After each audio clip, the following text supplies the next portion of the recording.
Hello, are you ready to quit your day job? I'm here to share my experience of quitting my day job to help you to quit yours. If you've got an idea for making a creative business idea work, then I am here to help you. So if you want to feed through any questions into the comments bar, do that and I'll try my best to answer them. But as it stands, I'm going to give you my top 10 tips for leaving that corporate job behind and taking a leap and making that creative business idea happen. So I'm Lucy Edge and I'm here to share that journey from corporate burnout to chilled out entrepreneur and my all-time favorite top 10 tips. All of them culled from my own experience as the founder of Yoga Clicks store, which is the ethical and sustainable yoga shop for mindful shoppers. And there's a link for the store coming up in comments now. I've also got tips from other successful entrepreneurs that we work with, that I've had the pleasure of working with in my shop, because we work with 60 makers. We are a platform for everything made by yogis. So I've got lots of great success stories to share with you too. And just to mention also, there's a cheeky discount code for Psychology's readers too, with 15% off all 60 of our yoga brands, including Asquith, Urban Goddess, Natalie Bond, Ecotex and Starseeds until the end of the month. So use the code Christmas15. That code is coming up in the comments bar as well now. So you've got a creative business idea. How are you going to make it happen? My first tip would be to use your expertise or experience to create something unique. And my job in advertising had become really, really exhausting and had really sort of taken over my life. I ended up being diagnosed with clinical depression, and because yoga was really the only thing that made me feel better, I decided to spend 6 months in the yoga schools of India. The plan was to de-stress and take some time out to help me decide what to do next.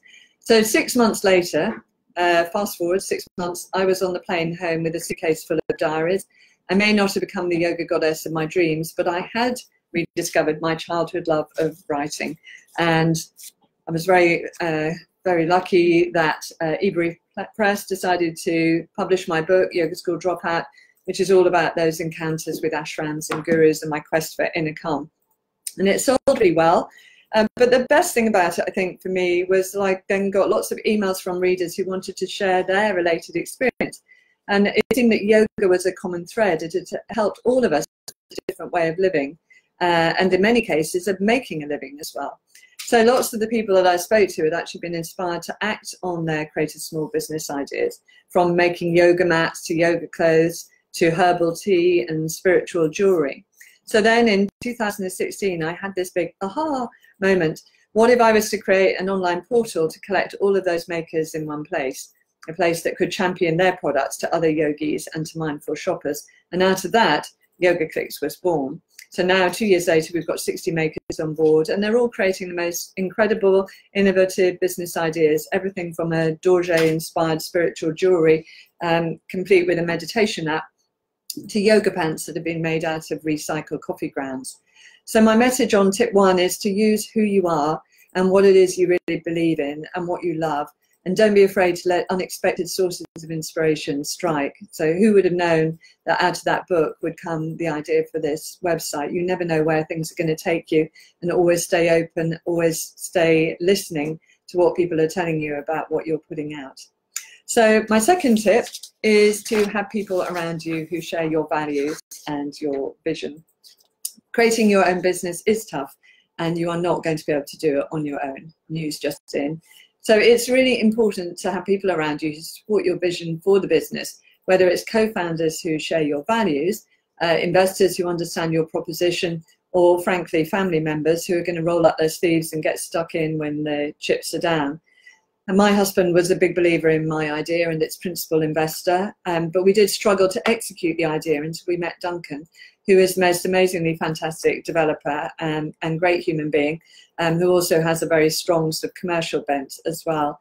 He shared our vision, and not only did he make it a reality for us, he actually added a lot of ideas of his own, and now he has a share in the business, and we consider him to be an equal partner of ours. So surround yourself with the best people, and where you can't afford to employ someone, look at your own family members and see who's there who might be able to help you out, to roll up their sleeves and get stuck in. I know many of our makers will use their mums. They come to the stand, say at the yoga show with them, and just roll up their sleeves and get selling. That's the way to do it. And no one will sell your products or what you do better than your mother. The third tip is to know where the money is coming from and to create your context. You really do need to know your numbers. I think there's a tendency for so-called spiritual entrepreneurs or wellness entrepreneurs to feel embarrassed about the money, that it's not spiritual or yogi to talk about it.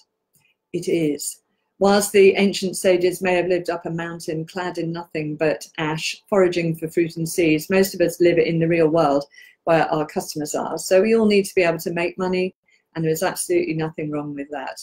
So the important thing is to get real about the amount of money it's going to take and how long you might need to be without income. If it's going to be 3 years, you might need, like me, to do freelancing work on the side, or perhaps your staff can work on consultancy projects to help to pay the bills for a while. But do make sure that both you and them have the time to work on your business as well, and that it's not people having to work outside of hours to make it all work, because then the team gets really exhausted and it's just not a recipe for a happy working environment. When I'm thinking about money also, I think it's very helpful to think about the context of how I'm making money, especially as a so-called spiritual entrepreneur. So it's, who am I creating this money for? It's not just for me. I always feel much more motivated actually if I think about making money for my investor, my husband, and for other staff who have vested interest in my business succeeding, not least to pay the bills every month, but hopefully to increase the amount of money that they can make out of the business as well, and be a part of it and grow with it. So I've created a platform for my fellow yogis because I want our 60 makers to be successful businesses. It's very important to me that they are successful. That is what, if they are successful, then I can be successful too. So that's what drives me. To think about, what is your context? What does success look like for you? Who is it that you're actually making this money for? And like them, think about the values that you share as a business, the people that you're working with. So like our makers, I put environmental sustainability at the heart of our offering. And maybe it's all about social sustainability for you, or maybe you've got a charitable cause that you like to support. Whichever way you go, you need to think about the wider context, your place in the world, and to have a purpose that's higher than yourself. And then you'll attract customers with whom that will resonate too, people who also have environmental sustainability and social sustainability at the heart of the way they shop. They will be mindful shoppers, like psychology's readers. My fourth tip would be to do your research. Do your research, but also to trust your gut. And my friend Alice Asquith taught me this one, actually. She's one of our makers and chief designer at the much loved Asquith London. She's a highly respected businesswoman with a very successful business. And she emphasized the importance of doing research, but also trusting your instinct. What she said was to make sure that your idea isn't just a great one, but a viable, profitable one. So you've got to research your competitors thoroughly, work out where you can sell and how much you can market your brand before you start. Talking to everyone in the yoga world that you know, or in whichever world it is that you're about to enter, and introducing yourself to people you don't yet know and who you would like to know is a really good start. And generally speaking, in any community, if you're passionate about what you do, you will find people being, incredibly friendly and wanting to help. But also be sensible about how and where you invest, but go with your gut. 9 times out of 10, said Alice, when she hadn't, she wished she had, and it had sort of bitten her in the back. So do listen to that. And as yogis, as people with sort of spiritual practices, it should be fairly straightforward to listen to your gut. When in doubt, meditate. The best advertising is a happy customer. That's tip 5. Psychology's very own yoga editor, and another friend of mine is Kat Frantz, who's the founder of Movement for Modern Life. The business is now 4 years old, and as she says, it owes its success entirely to the community, both of the supportive teachers that she has on the site who will promote the word to people who can't get to the class, but also to her community of evangelists as well. And as she said, you only need a few people who really get to know your product and really love what you're doing for the wonderful knock-on effect of word of mouth to get started. Because once people start to find out about you, first of all, via her teachers, and then some of the press that they'd received, the site then began to really grow like wildfire. But as she says, the thing that's really crucial is not to aim for the big numbers initially, but to aim for a few people who absolutely love what you do and really, really love it, so that you can then rely on them to spread the word. Tip number 6 is to use social media to share your story, but to keep it real. None of this sort of, photoshops of Instagram sort of stuff. Social media has played a role for pretty much every successful business, posting images on Instagram and Pinterest and your blog, documenting what you're doing as you're doing it, as well as the end results. Gets people really involved with your business and excited to see what's actually going to happen, so you can build that sense of involvement in your brand as you go. Don't wait for it all to be perfect and sort of fully polished. I made that mistake in my early years and ended up getting depositioned by another competitor who came out with something that I'd been working on actually probably for longer than them, but I kept delaying it, saying, oh, it's not perfect, I want to do this to it, do that to it. They came out with something that wasn't perfect and had 100,000 followers before I knew it. So my idea for you on social media is to share what's really unique to you and is personal, your workspace, your inspirations, your fails, as well as your successes. Reach out to bloggers who share your values. They will be hungry for content, and your pictures could well go viral, giving you lots of free advertising. But don't get carried away with trying to portray this a perfect lifestyle. The critical thing is to make sure that your posts are authentic, that the words are coming straight from you. Never be afraid to tell your story to other people. People like to follow real people. So when I was doing the Primrose Hill Designer Fair last Saturday, I was putting Instagram stories up every sort of half an hour or so to show, what the stand looked like when we got it set up, and then, people coming to the stand, and then, having a cup of tea, all this kind of stuff. So you get to just create some engagement around it, as if you're talking to a friend. Here's what I'm doing now. The next tip would be to use the real world to engage directly with your customer. Take every opportunity to connect with your customer. We are an online business here at Yoga Clicks, but we launched ourselves at the Yoga Show, and we regularly have stalls at yoga studios and the Christmas fairs like the one I've just mentioned. We put on events of our own. We do mala making workshops. We did one at the Mindful Living show earlier this year, and we're putting on a 2-week yoga festival as part of the Makers Festival at the Forum in Norwich in February. If you're in Norwich, come along. It's going to be 2 weeks of tasters of everything from Hatha Yoga to Vinyasa Flow. It's undoubtedly a lot of work to put it together, and it can cost a lot of money. And I won't lie, there are events that we've done that I wish we hadn't, where we have lost a great deal of money.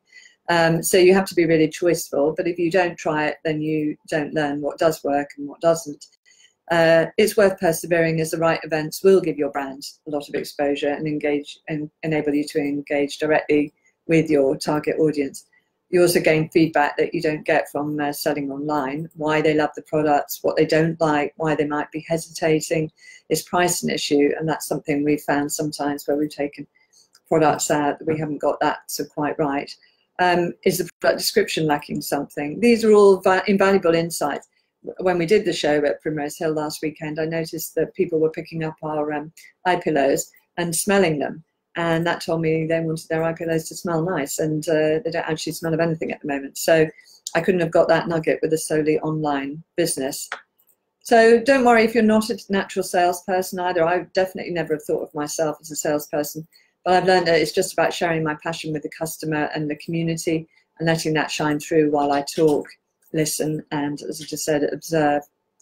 The next point would be to invest in great imagery. There you go. If not in great PowerPoint slides. As you can see, say from this banner here that we have, we've got a beautiful image there that really sort of conjures up what the spirit of summer was all about. As a writer, I've always relied on words to engage people, but I have to concede that images are a much more immediate way of communicating what your brand stands for than tons of text. And I really can't emphasize that enough. If you think about it, which brands do you remember? Which ones do you love? And I bet you it'll be the ones with great images. And it doesn't need to cost the earth. The website Canva has got a lot of free templates that you can use to create beautiful designs, and you can use their stock photography or use your own photos on there. For original bespoke work, then go and see your local art college, see the business liaison officer there and ask for help with photography, with graphic design and with web design. Ask him or her to advertise your brief as an intern vacancy. The students love having real world work for their portfolio and a credit on your website. And so it works really well both ways, and you get challenged by, you know, sort of 18, 19, 20-year-olds who come in who want to have different ways of doing things, different ways of sort of seeing the world, and you can learn from that in terms of your business as well. Tip number 9 would be to use other established platforms to help you spread the word. I think far from being the enemy of small business, the net has proven to be a massive positive for independent sellers, providing them with a platform, helping to revive great British craftsmanship almost sort of single-handedly. Etsy is one, of course, and Not on the High Street is another one. Not on the High Street is home to 5,000 small businesses and insane amounts of traffic. But I think, you know, maybe for that reason, because they are, you know, these two are really big sites, it's easy to get lost in their midst. There are an increasing number of curated sites specializing in niche markets. So look for the one that's right for you, not one that not only offers you a platform, but also a voice. And I created mine, Made by Yogis Marketplace, for exactly this reason, not only to provide a home for yoga's creative talent, shining a light on the boutique, the handmade, the original, but also to tell those makers' stories, inspiring mindful shoppers with this deep well of eco-friendliness and ethically conscious creativity.